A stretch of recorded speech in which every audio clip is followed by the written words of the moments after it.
ইবিতে সাংবাদিকদের ওপর হামলার অভিযোগের প্রতিবাদে মানববন্ধন। ইবি থেকে মোহাম্মদ সাইফুল্লাহ এর তথ্যচিত্রে দেখুন বিস্তারিত। কুষ্টিয়া ইসলামী বিশ্ববিদ্যালয়ের আন্তঃসেশন ফুটবল প্রতিযোগিতায় সিনিয়র জুনিয়রের হাতাহাতির ঘটনায় সংবাদ সংগ্রহ করতে গিয়ে 3 জন সাংবাদিক মারধরের শিকার হয়েছেন বলে অভিযোগ উঠেছে। এ ঘটনার প্রতিবাদে মানববন্ধন করেছেন বিশ্ববিদ্যালয়ের সাংবাদিকতা ও গণযোগাযোগ বিভাগের শিক্ষার্থীরা। রবিবার 13 জুলাই দুপুর 1:30 বিশ্ববিদ্যালয়ের প্রশাসন ভবনের সামনে এ মানববন্ধন অনুষ্ঠিত হয়। মানববন্ধনে বক্তারা সাংবাদিকদের নিরাপত্তা নিশ্চিতের দাবি জানান এবং ঘটনার সুষ্ঠু তদন্ত ও জড়িতদের শাস্তির দাবি তোলেন।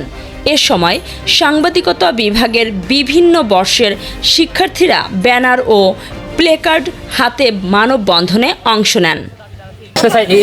এটাই যে একজন সাংবাদিককে যেভাবে প্রকাশ্যে হামলা করা হয়েছে, তার সংবাদ সংগ্রহ করার জন্য যেভাবে হামলা করা হয়েছে, ঠিক সেভাবে প্রকাশ্যে সেই দুর্বৃত্তদের এসে প্রকাশ্যে তার কাছে ক্ষমা চাইতে হবে। প্রশাসনের কাছে সর্বোচ্চ দাবি জানাচ্ছে এটাই যে প্রকাশ্যে আমাদের সাংবাদিকের কাছে এসে ক্ষমা চাইতে হবে।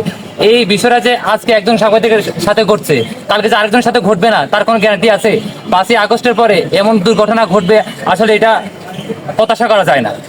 একজন সাংবাদিক সারা মাঠে তার মুক্ত চিন্তার বিকাশ ঘটাবে, প্রত্যেক জায়গায় যেখানে অপ্রত্যাশিত ঘটনা ঘটবে সেটা সংগ্রহ করবে, এটা হচ্ছে তার নৈতিক দায়িত্ব।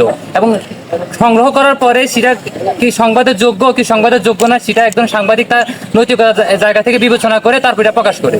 কিন্তু একজন সাংবাদিক সংবাদ সংগ্রহ করতে গিয়ে তাকে অপ্রত্যাশিতভাবে যে হামলা করা হয়েছে, এটা আসলে মানা যায় না। তো আমি প্রশাসনের কাছে জোর দাবি জানাচ্ছি এটা যে যেভাবে প্রকাশ্যে তাকে হামলা করা হয়েছে, মারা হয়েছে, সেভাবে প্রকাশ্যে এসে তাদেরকে ক্ষমা চাইতে হবে, আর না হলে এর পরিণতি আরো খারাপ হবে। আমি এই জন্য প্রশাসনের কাছে জোর দাবি জানাচ্ছি, আপনারা এই বিষয়তে নজরে নিয়ে চূড়ান্ত ব্যবস্থা করুন। ধন্যবাদ। পেশার সাথে জড়িত, যারা ক্যাম্পাসে সাংবাদিকতা করে তারা সত্যকে তুলে ধরে।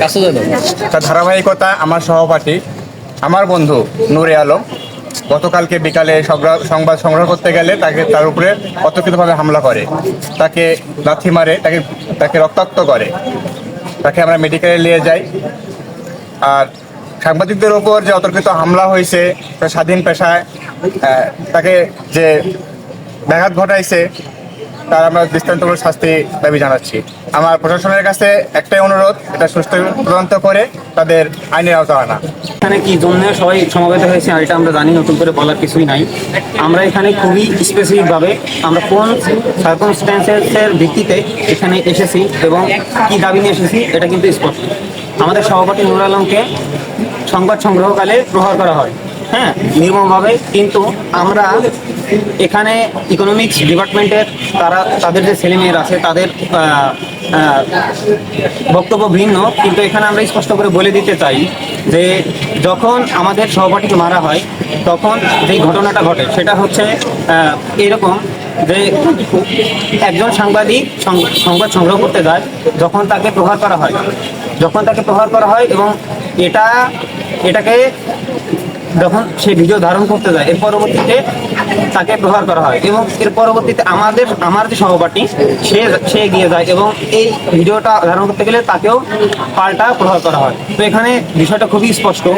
আপনাদের আন্তঃ ডিপার্টমেন্টের খেলা, সেখানে যদি মারামারি হয় সেটা একজন সাংবাদিক ভিডিও করতে পারে কি পারে না, যদি সে করে সেটা তার ব্যক্তিগত স্বাধীনতা। তবে বিষয়টি হচ্ছে আপনারা প্রথমেই যে সাংবাদিককে কিসের ভিত্তিতে প্রহার করছেন সেটা স্পষ্ট নয়, কিন্তু আপনারা যখন একজন সাংবাদিককে প্রহার করেন এবং সেটা তখন আমাদের কাছে নিউজ। আপনারা যখন একটা সাংবাদিককে প্রহার করবেন সেই বিষয়টা আমাদের কাছে নির্দিষ্ট করে নিউজ। তো আপনাদের ডিপার্টমেন্টের ভিতরে মারামারি হচ্ছে সেটা আমাদের কাছে নিউজ কি নিউজ এটা আমরা জানতে চাই না, আমাদের বিষয় না। তবে কেউ যদি করে তাকে বাধা দেওয়া যাবে না এবং এর ভিত্তিতে আপনারা তাকে প্রহার করলেন এবং আবার অন্য আরেকজন যদি এসে সেই সাংবাদিককে মারার ভিডিওটাই যদি ভিডিও করতে যায় তো আপনারা তাকে পাল্টা আঘাত করতে পারেন। তো আমাদের সহপাঠীকে দেখা হয়েছে যে ওর ভিডিও এক সাংবাদিককে মারতেছে, তার ভিডিও করার ভিত্তিতে তার ভিডিও কেন করলো এই জন্য তাকেও প্রহার করা হয়েছে। তাকে প্রথমে বলা হয়েছে যে ভিডিও করিস না, ও মোবাইলটা নামিয়ে ফেলার পরেও 22-23 জুনিয়রগুলো এসে কি করে, ওকে সরাসরি আঘাত করতে শুরু করে, ঘাড়, মাথা, পেটে, তাদের মন মতো ইচ্ছা মতো ব্যবহার করে। তো আমরা এই প্রশাসনের কাছে এর ভিত্তিতে আমরা বিচার চাই যে কেন আমাদের সহপাঠীকে মারা হলো।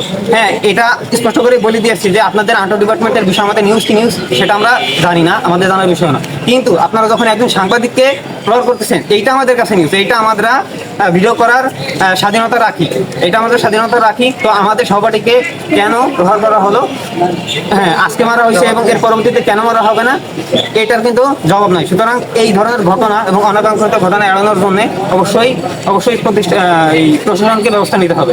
এটাই হচ্ছে আমার স্পষ্ট বক্তব্য।